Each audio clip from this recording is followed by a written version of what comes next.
अस्सलाम वालेकुम to everyone. आज का जो हमारा टॉपिक है वो है डाटा टाइप्स। डाटा टाइप्स क्या हैं और ये हम देखेंगे। प्रीवियस लेक्चर में हमने देखा था कि आइडेंटिफायर एंड वेरिएबल्स क्या हैं, और आज के टॉपिक में हम देखेंगे कि डाटा टाइप्स क्या हैं। सबसे पहले इसकी डेफिनेशन देते हैं। The data types specifies the type of data that can be stored in a variable. Each data type has a range of values and require different amount of memory. यानी कि data type क्या है? Data type हमें बताती है कि आपने किस किस्म का डाटा वेरिएबल में स्टोर करना है।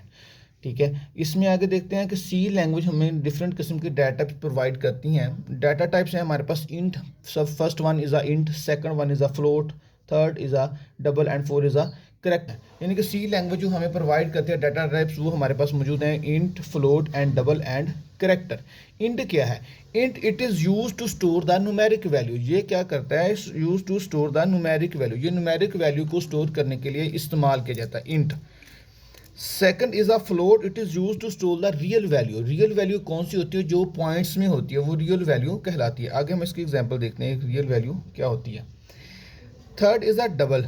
Double to store the large real values. ये क्या करती है? It is use to store the large real value. ये लार्ज रियल वैल्यू को स्टोर करने के लिए इस्तेमाल किया जाता है।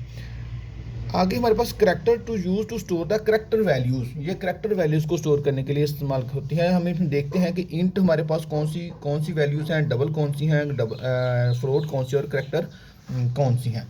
सबसे पहले देख लेते हैं कि इंट हमारे पास मेमोरी में 4 बाइट्स लेता है, यानी कि और फ्लोट हमारे पास मेमोरी में 4 बाइट्स लेता है, डबल हमारे पास 8 बाइट्स लेता है और करेक्टर हमारे पास मेमोरी में 1 बाइट लेता है। ये आपने याद रखना है कि ये कितनी बाइट्स लेता है, यानी कि हमारे पास जो इंट है वो कितनी बाइट्स लेता है, फ्लोट कितनी बाइट लेता है और हमारा करेक्टर कितनी बाइट्स लेता है। ये इंपॉर्टेंट थिंग है कि हमने इसको याद रखना है कि ये कितनी कितनी बाइट्स लेते हैं।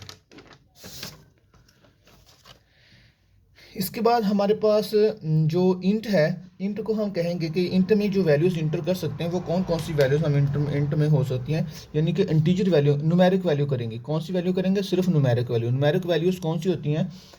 0, 1, 2, 3, 4, यानी कि 9, 9, 9, ये सारी हमारे पास क्या है?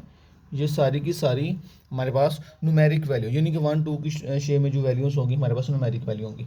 इसके बाद हमारे पास फ्लोट है। फ्लोट में रियल वैल्यूज स्टोर करेंगे। रियल वैल्यूज कौन सी होती हैं? रियल वैल्यूज जो पॉइंट्स के सूत्र में होती हैं, यानी कि इंटीजर में जो हम पॉइंट के सूत्र में वैल्यू स्टोर नहीं करते, हमारे पास ये पॉजिटिव और नेगेटिव फॉर्म में होती हैं वैल्यूज़। और इसमें फ्लोट में भी हम हमारे पास पॉइंट्स में होती हैं, इसमें हम नेगेटिव और पॉजिटिव वैल्यू दोनों ले सकते हैं। इसमें भी दोनों वैल्यूज़ ले सकते हैं। यानी कि फ्लोट में हमारे पास, इसकी एग्जांपल दे लेते हैं, 10.29 हमारे पास एक एग्जांपल है फ्लोट यानी कि रियल वैल्यूज़ की।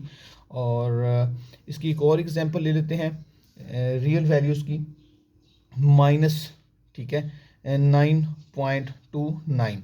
ये हमारे पास क्या है? फ्लोट की एग्जाम्पल्स हैं। यानी कि फ्लोट में हम रियल वैल्यूज एंटर करते हैं। रियल वैल्यूज 10.29 माइनस 9.299 माइनस और प्लस में दोनों में वैल्यूज़ ले सकते हैं। इंटीजर में भी हम माइनस और प्लस में दोनों में वैल्यूज़ ले सकते हैं।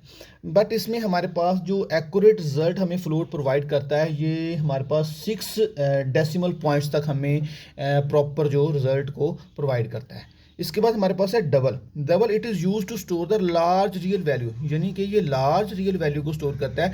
काम वही है, फ्लोट हमें रियल करता है, ये भी रियल करता है, लेकिन ये लार्ज रियल वैल्यू करता है। लार्ज रियल वैल्यूज़ कौन सी होती हैं? जिनमें पॉइंट्स के बाद काफ़ी ज़्यादा वैल्यूज़ हों, यानी कि इसमें पॉजिटिव और नेगेटिव वैल्यूज़ दोनों होंगी। एक एग्जाम्पल दे लेते हैं, 1.9876। ये हमारे पास क्या है? ये एक लार्ज रियल वैल्यू है। एक और देख लेते हैं, -5.43219223। ये क्या है? ये लार्ज रियल, ये तमाम के तमाम लार्ज रियल वैल्यूज़ हैं। इसके बाद हमारे पास है character. Character it is use to store the character value. ये 1 बाइट मेमोरी में लेता है और सिर्फ करेक्टर वैल्यू को स्टोर करता है। ये करेक्टर वैल्यूज़ कौन सी होती हैं? करेक्टर वैल्यू हमारे पास, इसकी एग्जाम्पल देख लेते हैं। यानी कि ये हमारे पास एक करेक्टर वैल्यू है। करेक्टर वैल्यू सिंगल कोड में लिखी जाती है। करेक्टर वैल्यू हमारे पास एक करेक्टर यानी कि ABC हमारे पास करेक्टर्स हैं, ये सिंगल कोड में लिखी जाती हैं। सिंगल कोड में करेक्टर वैल्यूज़ को लिखा जाता है। ये करेक्टर वैल्यूज़ की एग्जांपल होगी। इसके बाद कैटेगरी है कुछ डाटा टाइप्स की, इसको देखते हैं। स्टैंडर्ड डाटा टाइप होते हैं, यूज़र डिफाइंड डाटा टाइप होते हैं। जैसा कि लास्ट लेक्चर में हमने देखा था, यूज़र डिफाइंड आइडेंटिफायर थे और स्टैंडर्ड हमारे पास आइडेंटिफायर थे। इसी तरह स्टैंडर्ड डाटा टाइप्स हैं और यूज़र डिफाइंड डाटा टाइप्स हैं। स्टैंडर्ड डाटा टाइप्स कौन सी होती हैं? जो ऑलरेडी हमारे पास मौजूद हैं।